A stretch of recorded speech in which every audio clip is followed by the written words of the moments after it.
ಬೆಂಗಳೂರು ಗ್ರಾಮಾಂತರ ಜಿಲ್ಲೆಯ ನೆಲಮಂಗಲ ತಾಲೂಕಿನಲ್ಲಿ ಸಮತಾ ಸೈನಿಕ ದಳದ ಎಸ್ಎಫ್ಡಿ ಶತಮಾನೋತ್ಸವದ ಅಂಗವಾಗಿ ಹಾಗೂ ರಾಷ್ಟ್ರಾಧ್ಯಕ್ಷ ಡಾಕ್ಟರ್ ಎಂ ವೆಂಕಟಸ್ವಾಮಿ ಅವರ 71ನೇ ಜನ್ಮದಿನದ ಪ್ರಯುಕ್ತ ಗ್ರಾಮ ಶಾಖೆಗಳ ಅದ್ದೂರಿ ಉದ್ಘಾಟನಾ ಸಮಾರಂಭವು ಲಕ್ಕೇನಹಳ್ಳಿ, ಅಂಜನಾನಗರ ಗೇಟ್, ಗೆರೆಹಳ್ಳಿ ಮತ್ತು ಮಂಟನಕುರ್ಚಿಗಳಲ್ಲಿ ಅದ್ದೂರಿಯಾಗಿ ನೆರವೇರಿತು. ಈ ಕಾರ್ಯಕ್ರಮದಲ್ಲಿ ತಾಲೂಕು ಅಧ್ಯಕ್ಷರಾದ ಶೋಭಾ ಎಂ, ಸೋಲದೇವನಹಳ್ಳಿ ಗ್ರಾಮ ಪಂಚಾಯತ್ ಮಾಜಿ ಉಪಾಧ್ಯಕ್ಷರು ಮತ್ತು ಸದಸ್ಯರು, ಪುಟ್ಟಮ್ಮ, ಮುನಿರಾಜು, ಮುಖಂಡರಾದ ಚೈತ್ರ ಸೇರಿದಂತೆ ಹಲವಾರು ಸಮಾಜದ ಗಣ್ಯರ ನೇತೃತ್ವದಲ್ಲಿ ಕಾರ್ಯಕ್ರಮ ಅದ್ದೂರಿಯಾಗಿ ನಡೆಯಿತು.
ಅಧ್ಯಕ್ಷಲ್ಲ ನೀವು ಕಾಲಕ್ಕೆ ಕೊಡಬೇಕು.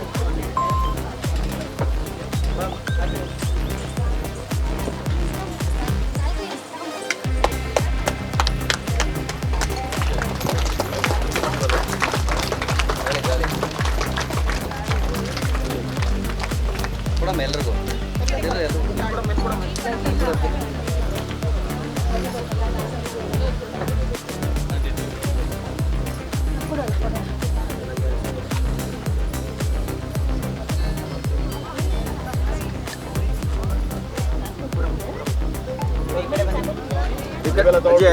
ಈ ಕಡೆ ಬರೋದು. ಅಂಬೇಡ್ಕರ್ ಜಿಂದಾಬಾದ್, ಬಾಬಾ ಸಾಹೇಬ್ ಅಂಬೇಡ್ಕರ್ ಜಿಂದಾಬಾದ್, ಬಾಬಾ ಸಾಹೇಬ್ ಅಂಬೇಡ್ಕರ್ ಜಿಂದಾಬಾದ್, ಬಡವರ ಸಾಹೇಬ ಡಾಕ್ಟರ್ ವೆಂಕಟರಮಣ ಜಿಂದಾಬಾದ್.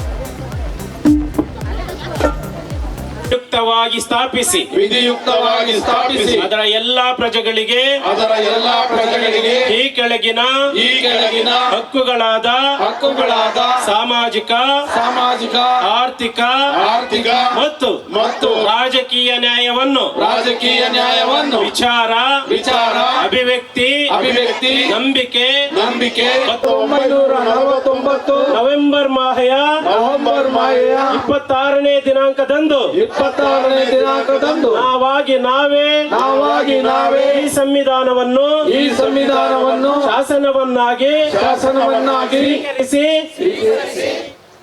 ಪ್ರಬುದ್ಧ ಭಾರತ ನಿರ್ಮಾಣಕ್ಕಾಗಿ ಪಣ ತೊಡೋಣ. ನಾವು ಎಚ್ಚೆತ್ಕೊಳ್ಬೇಕೀಗ. ಎಲ್ಲಾ ರಾಜಕೀಯ ಪಕ್ಷಗಳು, ಆಗ್ಲೇ ಸಹೋದರರು ಹೇಳ್ತಾ ಇದ್ರು, ಎಲ್ಲಾ ರಾಜಕೀಯ ಪಕ್ಷಗಳು ಬಾಬಾ ಸಾಹೇಬ್ ಅಂಬೇಡ್ಕರ್ ಅವರ ನಾಮಸ್ಮರಣೆ ಮಾಡ್ತಾ ಇದ್ದಾವೆ ಇವತ್ತು. ಆದ್ರೆ ಬಾಬಾ ಸಾಹೇಬ್ ಅಂಬೇಡ್ಕರ್ ಅವರೇ ಕಟ್ಟಿರ್ತಕ್ಕಂಥ 1956ರಲ್ಲಿ ಕಟ್ಟಿರ್ತಕ್ಕಂಥ ರಿಪಬ್ಲಿಕನ್ ಪಾರ್ಟಿ ಆಫ್ ಇಂಡಿಯಾವನ್ನ ಬೆಂಬಲಿಸಬೇಕು ಅಂತ ಯಾರು ಹೇಳೋದಿಲ್ಲ. ಅದರ ಬೆಂಬಲಿಸಿದ್ರೆ, ರಿಪಬ್ಲಿಕನ್ ಪಾರ್ಟಿ ಆಫ್ ಇಂಡಿಯಾವನ್ನ ಬೆಂಬಲಿಸಿದ್ರೆ ವೆಂಕಟಸ್ವಾಮಿ ಅಂತವರು ಮುಖ್ಯಮಂತ್ರಿ ಆಗ್ತಾರೆ. ಅದನ್ನ ಯಾವ ಪಾರ್ಟಿ ಅವರು ಸಹಿಸೋದಿಲ್ಲ. ಅವ್ರು ಹೋರಾಟಗಾರರಾಗೇ ಇರಬೇಕು.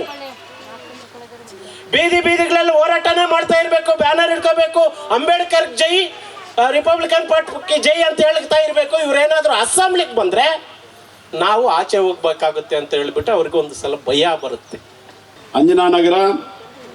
ಅಂಜನಾನಗರ ಗೇಟು, ಗೇರಹಳ್ಳಿ, ಮಂಟನಕುರ್ಚಿ, ಕೊನೆಯದಾಗಿ ಪುಟ್ಟಮ್ಮನವರ ಹೊಲದಲ್ಲಿ ಈ ಕಾರ್ಯಕ್ರಮ.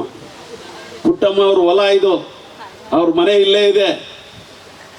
ನನಗೆ ಭಾಳ ಸಂತೋಷ ಪಡ್ತಕ್ಕಂಥ ವಿಚಾರ ಏನು ಅಂತ ಹೇಳಿದ್ರೆ, ಪುಟ್ಟಮ್ಮ ಹೇಳಿ ಕೇಳಿ ಒಬ್ಬ ಗ್ರಾಮ ಪಂಚಾಯತಿ ಸದಸ್ಯೆ ಮತ್ತು ದಲಿತ ಜನಾಂಗಕ್ಕೆ ಸೇರಿದವರು ಅಲ್ಲ. ಅವರು ಮೇಲ್ಜಾತಿಗೆ ಸೇರಿದ್ರು ಕೂಡ ಕೆಳಜಾತಿಯವ್ರ ಬಗ್ಗೆ ಈ ಕಾಳಜಿ ಇರ್ತಕ್ಕಂಥ ಪುಟ್ಟಮ್ಮನವರು 100 ಜನ ನೆಲಮಂಗಲದಲ್ಲಿ ಏನಾದರೂ ಹುಟ್ಟಿದ್ರೆ ನೆಲಮಂಗಲದಲ್ಲಿ ದೊಡ್ಡ ಕ್ರಾಂತಿನೇ ಆಗುತ್ತೆ.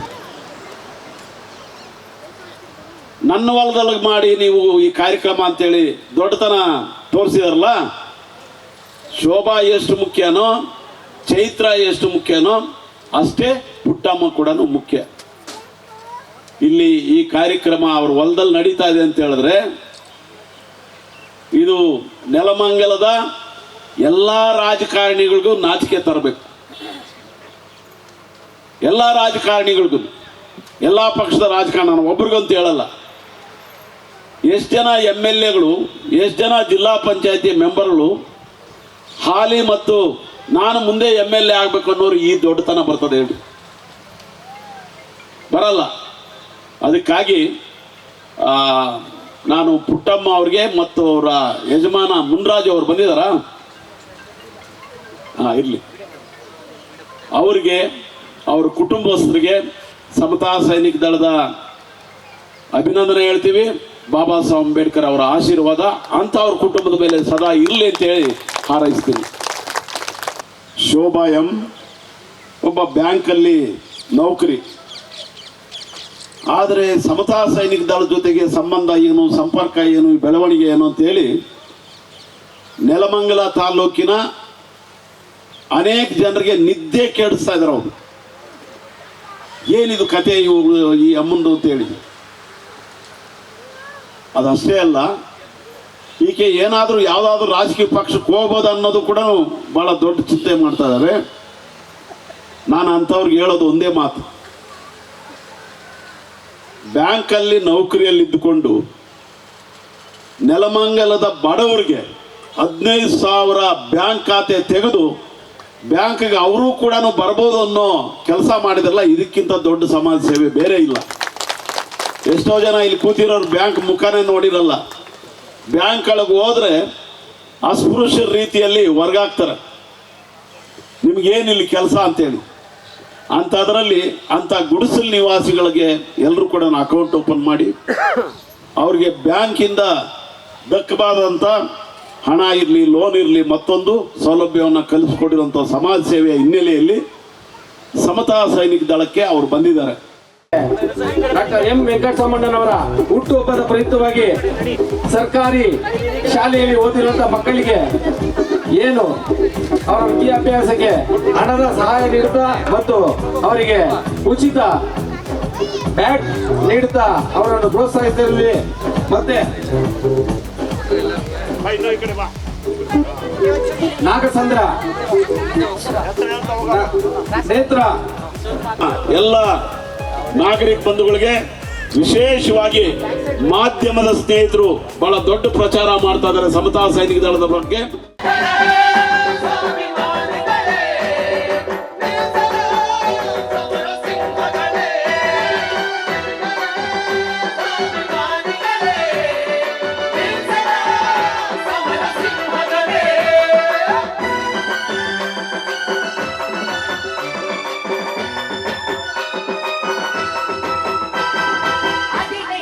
ಶತಮಾನದ ಮೊಟ್ಟ ಮೊದಲ ದಿನದಂದು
ಜನುಮದಿನ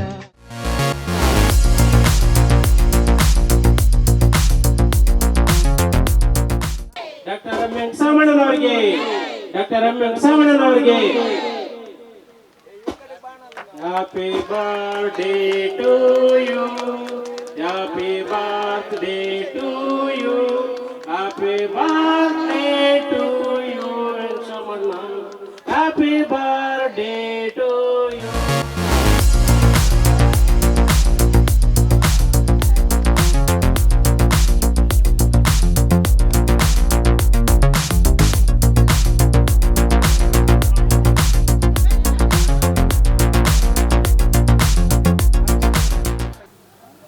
ಜೂನ್ 4ನೇ ತಾರೀಕು ನಾನು ಹುಟ್ಟಿದ ದಿನ. ನಾಲ್ವಡಿ ಕೃಷ್ಣರಾಜ ಒಡೆಯರು ಜಯಂತಿ ಕೂಡ ಅವತ್ತೇ ಬರುತ್ತೆ. ಈ ಎರಡು ಸಂದರ್ಭಗಳನ್ನು ಒಟ್ಟಿಗೆ ಸೇರಿ 4ನೇ ತಾರೀಕು ಬೆಂಗಳೂರಿನ ಅಂಬೇಡ್ಕರ್ ಭವನದಲ್ಲಿ ಭಾಳ ದೊಡ್ಡ ಗಾತ್ರದಲ್ಲಿ ಆಚರಣೆ ಮಾಡಲಾಯಿತು. ಇದೀಗ ಪ್ರಥಮವಾಗಿ ಗ್ರಾಮಗಳಲ್ಲಿ ನನ್ನ ಹುಟ್ಟುಹಬ್ಬವನ್ನು ಆಚರಣೆ ಮಾಡ್ತಕ್ಕಂಥ ಒಂದು ಸಂಪ್ರದಾಯ ಪ್ರಾರಂಭ ಆಗಿದೆ. ಅದನ್ನು ನೆಲಮಂಗಲದ ನಮ್ಮ ಸಮತಾ ಸೈನಿಕ ದಳದ ಅಧ್ಯಕ್ಷರಾದ ಶೋಭಾ ಮತ್ತು ಅವ್ರ ಜೊತೆ ಇರ್ತಕ್ಕಂಥ ಎಲ್ಲರೂ ಕೂಡ ಒಟ್ಟಿಗೆ ಸೇರಿ, ಚೈತ್ರ ಇರ್ಬೋದು, ಪುಟ್ಟಮ್ಮ ಇರ್ಬೋದು, ಇನ್ನೂ ಅನೇಕ ಜನ, 100 ಜನ ಸೇರಿ ಇವತ್ತು ಈ ಹುಟ್ಟುಹಬ್ಬವನ್ನು ಕೇವಲ ಹುಟ್ಟುಹಬ್ಬ ಅಲ್ಲ, ಬಾಬಾ ಸಾಹೇಬ್ ಅಂಬೇಡ್ಕರ್ ಸ್ಥಾಪನೆ ಮಾಡಿರ್ತಕ್ಕಂಥ ಸಮತಾ ಸೈನಿಕ ದಳದ 5 ಗ್ರಾಮ ಶಾಖೆಗಳನ್ನು ಉದ್ಘಾಟನೆ ಮಾಡೋದ್ರ ಮೂಲಕ ಈ ಹುಟ್ಟುಹಬ್ಬವನ್ನು ವಿಶೇಷವಾಗಿ ಆಚರಣೆ ಮಾಡಿದ್ದಾರೆ. ಈ ಹುಟ್ಟುಹಬ್ಬ ನೆಲಮಂಗಲ ತಾಲೂಕಿನ ಎಲ್ಲ ಬಡವರ ಪಾಲಿನ ಒಂದು ಹುಟ್ಟುಹಬ್ಬ ಅಂತ ನಾನಾದರೂ ಹೇಳೋಕ್ಕೆ ಇಷ್ಟಪಡ್ತಾ ಇದ್ದೀನಿ. ಬಡವರು ಯಾವತ್ತೂ ಈ ದೇಶದಲ್ಲಿ, ನಮ್ಮ ಕರ್ನಾಟಕದಲ್ಲಿ ಮುಂದೆ ಬಂದು ಎಲ್ರಿಗಿಂತ ನಾವು ಕೂಡ ಮುಂದೋಗ್ತೀವಿ ಅಂತ ಹೇಳ್ತಾರೋ ಆವತ್ತು ಬಾಬಾ ಸಾಹೇಬ್ ಅಂಬೇಡ್ಕರ್ ಅವರ ಕನಸು ನನಸಾಗುತ್ತೆ. ಆ ನಿಟ್ಟಿನಲ್ಲಿ ನನ್ನ ಹುಟ್ಟುಹಬ್ಬ ಇವತ್ತು ಸಮರ್ಪಣೆ ಆಗಿದೆ ಅಂತೇಳಿ ನಾನು ಹೇಳೋಕ್ಕೆ ಇಷ್ಟಪಡ್ತಾ ಇದ್ದೀನಿ. ಬಾಬಾ ಸಾಹೇಬ್ ಅಂಬೇಡ್ಕರ್ ಅವರ ಚಿಂತನೆಗಳು, ಅವರ ವ್ಯಕ್ತಿತ್ವ, ಆ ಗೌರವ ಎಲ್ಲವನ್ನೂ ಕೂಡ ಮುಂದೊಯ್ತಕ್ಕಂಥ ಒಂದು ಮಹತ್ತರವಾದಂಥ ಕೆಲಸ ಇವತ್ತು ಸಮತಾ ಸೈನಿಕ ದಳ ನೆಲಮಂಗಲ ತಾಲೂಕು ಶಾಖೆಯಿಂದ ಆಗಿದೆ. ಈ ನಿಟ್ಟಿನಲ್ಲಿ ಬಹುಶಃ ಅನೇಕ ಜನರ ಕಣ್ಣು ತರಿಸ್ತಕ್ಕಂಥ ಕಾರ್ಯಕ್ರಮ ಇದಾಗಿದೆ. ಗ್ರಾಮಾಂತರ ಪ್ರದೇಶದಲ್ಲಿ ಹುಟ್ಟುಹಬ್ಬ ಮಾಡ್ಕೊಳ್ಳೋದು ಏನು ಭಾಳ ಚಿಕ್ಕದೇನಲ್ಲ, ಭಾಳ ದೊಡ್ಡ ಕಾರ್ಯಕ್ರಮ. ಯಾವುದೋ ಸ್ಟಾರ್ ಹೋಟ್ಲಲ್ಲಿ, ಯಾವುದೋ ದೊಡ್ಡ ದೊಡ್ಡ ಸಭಾಂಗಣಗಳಲ್ಲಿ ಮಂತ್ರಿಗಳನ್ನು ಕರೆದು, ದೊಡ್ಡ ದೊಡ್ಡ ರಿಯಲ್ ಎಸ್ಟೇಟ್ ದಂಧೆಕೋರನ್ನ ಕರೆಸಿ ಹುಟ್ಟುಹಬ್ಬ ಮಾಡ್ಕೊಳ್ಳೋದು ಸಾಮಾನ್ಯವಾಗ್ಬಿಟ್ಟಿದೆ. ಆದರೆ ಹಳ್ಳಿಗರಲ್ಲಿ ಜಾಗೃತಿಯನ್ನು ಮೂಡಿಸ್ತಕ್ಕಂಥ ಬಾಬಾ ಸಾಹೇಬ್ ಅಂಬೇಡ್ಕರ್ ಅವರ ಸಮತಾ ಸಂದೇಶವನ್ನು ಹಳ್ಳಿಗೂ ಮುಟ್ಟಿಸ್ತಕ್ಕಂಥ ಒಂದು ಹುಟ್ಟುಹಬ್ಬಾಗಿ ಇವತ್ತು ನೆಲಮಂಗಲದಲ್ಲಿ, ವಿಶೇಷವಾಗಿ ಗೇರಹಳ್ಳಿಯಲ್ಲಿ ಈ ಕಾರ್ಯಕ್ರಮ ನಡೆದಿದೆ. ಈಗ ಭಾಳ ರಾಜ್ಯ ಸರ್ಕಾರದಲ್ಲಿ ಭಾಳ ದೊಡ್ಡ ಕೂಗೆಬ್ಬಿದೆ, ದೊಡ್ಡ ಚರ್ಚೆ ಆರಂಭವಾಗಿದೆ, ಒಂದು ದೊಡ್ಡ ಬಿಕ್ಕಟ್ಟು ಸೃಷ್ಟಿಯಾಗಿದೆ. 2.5 ವರ್ಷ ಸಿದ್ದರಾಮಯ್ಯ, ಅದಾದ ನಂತರ DK ಶಿವಕುಮಾರ್ ಅನ್ನೋ ಸೂತ್ರವನ್ನು ಮುಂದಿಟ್ಟಿದ್ರು. ಆದರೆ ಸಿದ್ದರಾಮಯ್ಯ ನಂತರ ಯಾರು ಮುಖ್ಯಮಂತ್ರಿ ಆಗ್ತಾರಂತ ನನ್ನ ಕೇಳಿದ್ರೆ, ನಾನು ದಲಿತರೊಬ್ಬರು ಈ ರಾಜ್ಯದ ಮುಖ್ಯಮಂತ್ರಿ ಆಗಬೇಕು ಅಂತೇಳಿ. ಯಾಕಂತ ಹೇಳಿದ್ರೆ ಕಳೆದ ಚುನಾವಣೆಯಲ್ಲಿ 100ಕ್ಕೆ 98% ದಲಿತರು ಕಾಂಗ್ರೆಸ್ ಸರ್ಕಾರವನ್ನು ಬೆಂಬಲಿಸಿದ್ದಾರೆ. ಅದರಿಂದ ಕಾಂಗ್ರೆಸ್ ಅಧಿಕಾರಕ್ಕೆ ಬಂತು. BJPಯ ತಪ್ಪುಗಳು, JDSನ ತಪ್ಪುಗಳು ಬೇರೆ ಪ್ರಶ್ನೆ. ಆದರೆ ಈ ರಾಜ್ಯದಲ್ಲಿ 98% ದಲಿತರು ಕಾಂಗ್ರೆಸ್ಗೆ ವೋಟ್ ಹಾಕಿದ್ದರಿಂದ ಕಾಂಗ್ರೆಸ್ ಪಕ್ಷ ಇವತ್ತು ದಲಿತರ ಋಣದಲ್ಲಿದೆ. ಆವತ್ತಿಂದಲೂ ಕಳೆದ 74 ವರ್ಷಗಳಿಂದಲೂ ಕೂಡ ದಲಿತರು ಈ ಪಕ್ಷಕ್ಕೆ ವೋಟ್ ಹಾಕ್ಕೊಂಡು ಬಂದಿದ್ದಾರೆ. ಇದುವರೆಗೂ ದಲಿತರೊಬ್ಬರನ್ನು ಮುಖ್ಯಮಂತ್ರಿ ಮಾಡಿಲ್ಲ. ಈ ಸಂದರ್ಭದಲ್ಲಿ ಸಿದ್ದರಾಮಯ್ಯರ ನಂತರ ನಿಮಗೆ ಖರ್ಗೆ ಆಗ್ತಾರೋ, ಪರಮೇಶ್ವರ್ ಆಗ್ತಾರೋ, ಮಹದೇವಪ್ಪ ಆಗ್ತಾರೋ, ಯಾರನ್ನಾದರೂ ಒಬ್ಬರನ್ನು, KH ಮುನಿಯಪ್ಪ ಆಗ್ತಾರೋ, ಯಾರು ಗೊತ್ತಿಲ್ಲ ನಮಗೆ. ಆದರೆ ದಲಿತರೊಬ್ಬರನ್ನು ಮುಖ್ಯಮಂತ್ರಿ ಆಗಬೇಕು ಅಂತೇಳಿ ನಾನು ಸಮತಾ ಸೈನಿಕ ದಳದ ಪರವಾಗಿ, ಇಡೀ ರಾಜ್ಯದ ದಲಿತ ಜನಾಂಗದ ಪರವಾಗಿ ಆಗ್ರಹಪೂರ್ವಕವಾಗಿ ಒತ್ತಾಯ ಮಾಡ್ತಾಯಿದ್ದೀನಿ. ಸಿದ್ದರಾಮಯ್ಯ ಅವರ ಈ ನಡೆ, ಇವತ್ತಿನ 2.5 ವರ್ಷದ ಅವಧಿ ಭಾಳ ಇಕ್ಕಟ್ಟಿನಲ್ಲಿ ಮುಂದೆ ಸಾಗಿದೆ. ಅಸಹಾಯಕ ಮುಖ್ಯಮಂತ್ರಿಯಾಗಿ ಗೋಚರಿಸ್ತಾ ಇದ್ದಾರೆ. ಮತ್ತು ಇವರು ಸಂಪೂರ್ಣವಾದಂಥ ಅಧಿಕಾರ ವಹಿಸ್ಕೊಂಡು ಮುಖ್ಯಮಂತ್ರಿಯಾಗಿ ಯಶಸ್ವಿ ಆಗಿಲ್ಲ ಅಂತೇಳಿ ಈ ಸಂದರ್ಭದಲ್ಲಿ ಹೇಳ್ತಾ ಇದ್ದೀನಿ. ಗ್ಯಾರಂಟಿಗಳನ್ನು ಕೊಟ್ಟು ಜನರಿಗೆ ಭಾಳ ದೊಡ್ಡ ತೊಂದರೆ ಉಂಟಾಗಿದೆ. ತಮ್ಮ ಬೊಕ್ಕಸದಲ್ಲಿ ಈ ಆಡಳಿತದಲ್ಲಿ ದುಡ್ಡಿಲ್ಲದೆ ಆಗಿದೆ, ದಿವಾಳಿ ಆಗಿದೆ. ಇಂಥ ದಿವಾಳಿ ಸರ್ಕಾರ ಬಹುಶಃ ಹಿಂದೆಂದೂ ಆಗಿಲ್ಲ ಅಂತೇಳಿ ಸಿದ್ದರಾಮಯ್ಯವರು ಇಂಥ ದಿವಾಳಿತನದಲ್ಲಿ ತನ್ನ ಅಧಿಕಾರಾವಧಿಯನ್ನು ಕಳ್ಕೊಳ್ತಾ ಇದ್ದಾರೆ ಅಂತೇಳಿ ನಾನು ಈ ಸಂದರ್ಭದಲ್ಲಿ ಹೇಳಿ, ದಲಿತ ಮುಖ್ಯಮಂತ್ರಿ ರಾಜ್ಯದಲ್ಲಿ ಆಗಲೇಬೇಕಂತೇಳಿ ಹೋರಾಟಕ್ಕೂ ಸಿದ್ಧರಾಗಿದ್ದೇವೆ. ಸಮತಾ ಸೈನಿಕದಳ ರಿಪಬ್ಲಿಕನ್ ಪಾರ್ಟಿ ಆಫ್ ಇಂಡಿಯಾದ ರಾಜ್ಯ ಖಜಾನ್ಸಿ ಬೆಂಗಳೂರು ನಗರ ಉಸ್ತುವಾರಿ. ಇವತ್ತು ಏನು 5 ಗ್ರಾಮಗಳಲ್ಲಿ ಗ್ರಾಮ ಶಾಖೆ ನಾಮಫಲಕ ಉದ್ಘಾಟನೆ ಮಾಡಿದರೆ, ಏನು 3 ದಿಟ್ಟ ಮಹಿಳೆಯರು ಸಮತಾ ಸೈನಿಕ ದಳದ ದಿಟ್ಟ ಹೆಣ್ಣು ಒಂದು ಹೋರಾಟದ ಹುಲಿಗಳು ಅಂದರೆ ಈ 3 ಜನ ಇವತ್ತು ಏನು 5 ಗ್ರಾಮದಲ್ಲಿ ಇವತ್ತು ನಾಮಫಲಕ ಉದ್ಘಾಟನೆ ಮಾಡಿದ್ದಾರೆ. ಮತ್ತು ಏನು ಸಮತಾ ಸೈನಿಕ ದಳದ ಶತಮಾನೋತ್ಸವ ಕಾರ್ಯಕ್ರಮ ಹಾಗೂ ನಮ್ಮ ಬಡವರ ಸಾಹೇಬ ಡಾಕ್ಟರ್ ಎಂ ವೆಂಕಟಸ್ವಾಮಿಯವರ ಹುಟ್ಟುಹಬ್ಬವನ್ನು ಇವತ್ತು ಇಲ್ಲಿ ಗೇರೆಹಳ್ಳಿಯಲ್ಲಿ ದೊಡ್ಡ ಮಟ್ಟದಲ್ಲಿ ಆಚರಿಸಿ ಇವತ್ತು ಸಮತಾ ಸೈನಿಕ ದಳದ ಜ್ಯೋತಿಯನ್ನು 5 ಗ್ರಾಮದಲ್ಲಿ ಹಚ್ಚಿದ್ದಾರೆ. ಏನು ಕತ್ತಲಲ್ಲಿರುವಂಥ ಜನಕ್ಕೆ ಬೆಳಕನ್ನು ನೀಡಲು ಹೊರಟಂಥ 3 ಜನಕ್ಕೆ ಒಳ್ಳೆಯದಾಗಲಿ. ಅದೇ ರೀತಿ ಬಡವರ ಸಾಹೇಬ ಡಾಕ್ಟರ್ ಎಂ ವೆಂಕಟಸ್ವಾಮಣ್ಣವರ ಹುಟ್ಟುಹಬ್ಬದಕ್ಕೆ ನಮ್ಮ ಬೆಂಗಳೂರು ನಗರ ಸಮಿತಿ ಎಲ್ಲ ಪದಾಧಿಕಾರಿಗಳ ಜೊತೆಯಲ್ಲಿ ನಾವು ಶುಭಾಶಯ ಕೋರಿ ನನ್ನ ಮಾತು ಮುಗಿಸಿ. ಜೈ ಭೀಮ್, ಜೈ ಭಾರತ್.